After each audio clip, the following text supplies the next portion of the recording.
Good evening. I'm Grace Hyatt. And I'm Abby Orozco, and you're watching Ranger TV. Fires in Los Angeles County still continue to burn. Over 35,000 acres have been burnt down, including homes, businesses, schools, and more. Some of our local Central California firemen went down south to help battle the Los Angeles and Orange County fires. The Los Angeles County authorities have requested help from first responders all over California. Tulare County fire teams sent out their best firefighters to help out in the fight. Strike Team Leader Chief Stiley, Lieutenant Carlos, Lieutenant Guzman, Firefighter Smith, and many more local firefighters have gone out to help this ongoing crisis. Here are some stats about the Los Angeles County fires. The Palisades and Eden fires, along with several smaller fires, have burned more than 35,000 acres, engulfing neighborhoods in Los Angeles and leaving thousands of Californians homeless. Unfortunately, at least 28 people have lost their lives due to these tragic fires. The fires began on January 7th and are still continuing till this day. Not only have these wildfires devastated Los Angeles County, but have had a huge impact on the Central Valley as well. Wildfires such as the KMP fire, the Coffee Pot fire, and the Creek fire have caused so much damage to California. One of our very own teachers have dealt with the KMP fires firsthand. Let's hand this off to Eris to find more. Good morning, ladies and gentlemen. My name is Eris Avila, and today I've got the opportunity to interview one of our local teachers about his experience with the wildfires. Hi, I'm Eris Avila, and I'm here with Mr. Eskridge. and he's here today to share his story on our local wildfires. So, Mr. Eskridge, can you describe your experience with these wildfires? Yeah, so my family and I moved up to Three Rivers in 2021, and in the fall of 2021, the K&P complex ignited due to lightning, so that was the middle of September, and the wildfire spread pretty rapidly. We didn't really know kind of where the fire was going to go, but it continued to burn up into Sequoia and Kings Canyon National Parks. A lot of the old growth redwoods and things like that were significantly damaged. So we really learned that a wildfire had been started kind of just by the aerial firefighting activity that we witnessed taking place. And how did the wildfires impact your family and your property?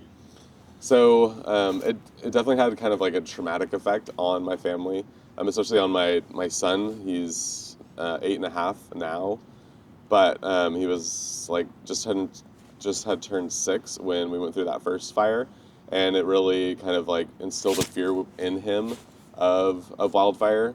And so even now, you know, if there's like a big lightning storm, especially in the summer or something like that, he tends to, you know, kind of get a little anxious. He did much better during this last fire with the most recent incident in the fall. I think the biggest impact, like directly, that we felt is like financial, as far as our insurance rates.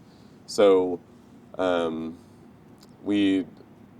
lot of insurance companies in California and other places are dropping insurance policies. We're not writing new ones in wildfire or places that have experienced wildfire because it's too risky. And so we've seen, and my fellow community members have really seen, our insurance, like homeowners insurance and fire insurance rates increase by like thousands of dollars per year, which for a lot of people that, especially like low income or people that are living on a fixed income, like older folks, that, you know, is a pretty significant burden that is really affecting them and their ability to, you know, feel safe and protected, and that if something like a wildfire that's largely out of their control, out of our control, if they're to be negatively impacted by that, they might not be able to, like, you know, recoup the cost. What advice would you give to others who might face a similar situation in the future?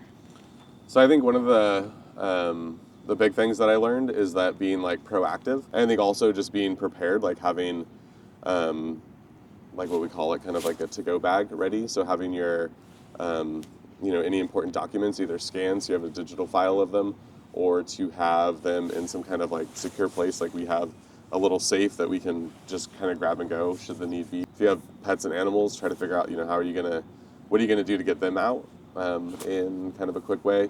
They always say to, you know, have your vehicles kind of gassed up if you're able to, so that you can at least get out. And I think just kind of be aware. There's a really good app. It's called Watch Duty, and it is basically a wildfire map. And so it'll give you alerts when you sign up for it. You put in your region where you live, and it'll give you alerts about like any activities that has happened within your surrounding area. So that was really how I found out about the most recent fire in the fall. I think just really being aware, even if you don't feel like you live in an area that might be prone to wildfire, as we've seen with the fires down in LA, things can happen and can change in just the blink of an eye. And so, as in most things in life, the more prepared you are to handle whatever may come about, the greater the likelihood of success. Such an inspiring story from our very own Mr. Eskridge. Now here are some more facts about the KMP fires that have been reported.